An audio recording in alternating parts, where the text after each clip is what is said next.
In towns and cities all over, girls being groomed, raped and beaten. Failings going on for years, a pattern repeated in many places, including Rochdale. It was described as a scandal, not just because of what happened in this town, but also because of what didn't happen, with this collective failing to take action and protect the girls or even see the abuse for what it was. That meant the men continued to target, traffic and rape more girls.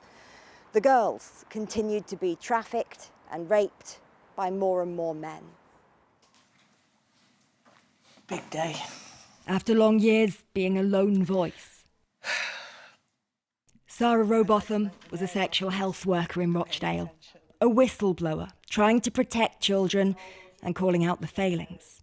But then, according to a report published today, she was wrongly blamed and knowingly misrepresented.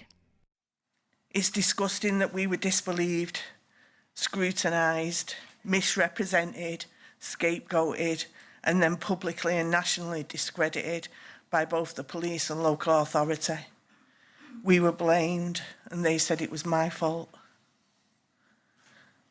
The team worked so hard, we had to hear horrendous things. We worried about young people, and we tried every strategy to try and change things. I was described as being difficult to work with. Well, what did you expect? Children were being raped every day. But both the police and Rochdale Children's Services told me and kept telling me it had nothing to do with them. Hiya. You all right? I need some condoms. Vom? 5 years after 9 men were jailed and a court case said to be a turning point, a TV drama about the abuse, the attitudes and the failings, many of which were known. And then a documentary setting out new worrying claims. And the Mayor of Greater Manchester commissioned a series of reviews. The report is hard to read. It gives a detailed and distressing account of how so many young women were seriously harmed and appallingly failed. It also details the long, difficult process to get public bodies to hand over documents, and that many in key roles at the time refused or ignored requests to speak to the review. I don't see how they can look themselves in the mirror and justify that decision. You know, always in life you've got to be prepared to be held to account, to contribute if asked to do so, and particularly people paid by the public purse should always be ready to do that. So the review has taken longer than it should have done. The report also backs up a former detective who quit the force in her criticisms, including that an aborted fetus was kept without the victim knowing, and that another victim was named as a co-conspirator in the court case, but not told. The report said that was deplorable, while the chief constable said the police force has learned and changed. I am very sorry to all of those people whose childhoods were so grievously affected. What is absolutely clear is that the mistakes, the systemic failures to protect children of 10 and 20 years ago in Rochdale, as night follows day, could not be repeated in Manchester today. Of that I am confident. From as young as 11, they were describing me and labelling me as a prostitute.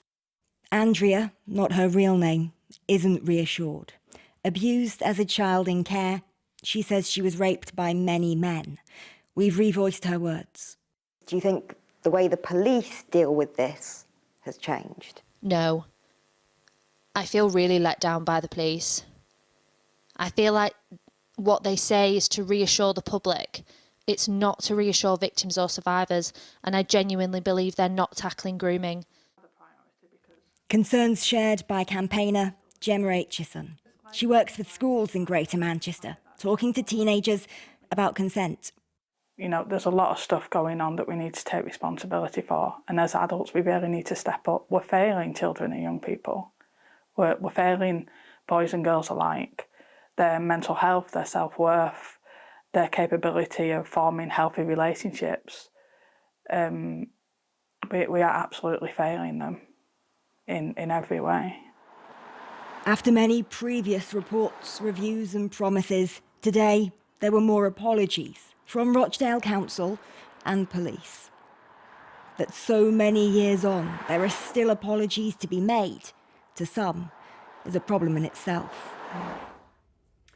Claire Fallon reporting. Well, the Crown Prosecution Service has told us that decisions made by the prosecution team when a victim of abuse was named as a co-conspirator were carefully considered at the time to ensure the strongest case. I'm joined now by the former Greater Manchester Police Detective Maggie Oliver, who was instrumental in bringing to light the Rochdale grooming scandal. Maggie, can we just talk about that victim, first of all, who was named as a co-conspirator? The review called that deplorable. The Crown Prosecution Service, they're not saying that tonight, are they? That's Amber. Amber was one of the girls that I was asked to bring on board. After the prosecution, the Crown Prosecution Service had formally identified her as a victim. 8 months later, they changed their mind. A year after that, they decided that they needed her evidence in court in order to bring that trial. They didn't arrest her, they didn't inform her, they didn't caution her. She had no legal representation, but as a tactical option, they added her to the indictment as one of the abusers.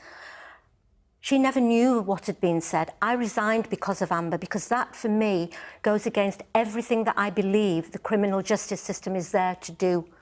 So what do you say then to the CPS, the Crown Prosecution Service tonight, who appear to be standing by that decision? They are. I've been involved with Amber for several years. I've had meetings with the Crown Prosecution Service in London where we have asked them to confirm that they would never use that tactic again.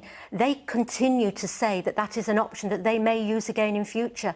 That is against everything I believe. You are entitled to defend yourself if you were accused of a horrendous crime. And Amber, as a child, was accused of being a paedophile and nearly lost her children. That is abhorrent, and it is not what the criminal justice system is there for.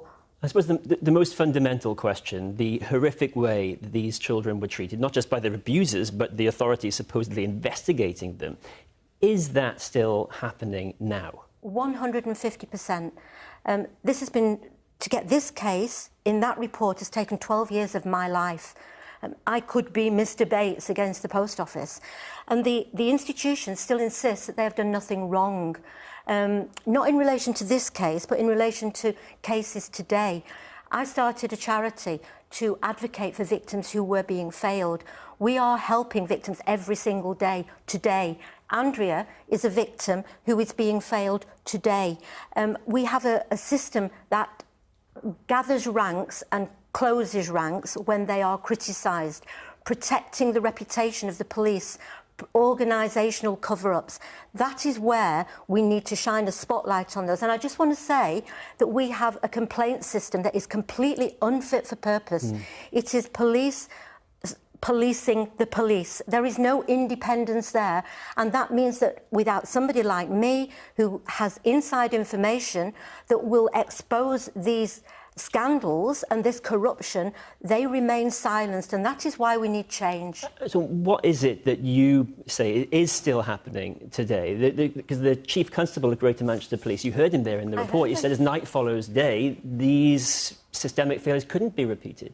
Well, I would just point him to all the cases that we as a foundation have been taking to seek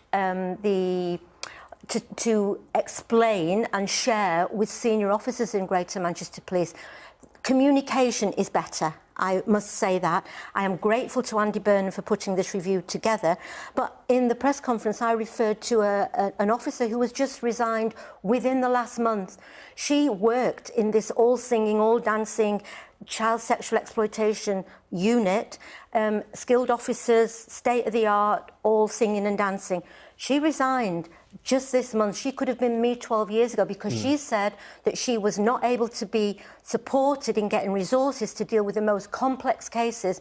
That indicates very clearly that these failures still exist. Maggie, We're going to have to leave it there, but presumably you think there's been no accountability and not really justice either. I want to see a chief constable in a court of law for neglect of duty, for misconduct in a public office. Then we would see systemic changes, because each chief constable would be terrified they would lose their pension. That's what I want to see. Thank you, Maggie.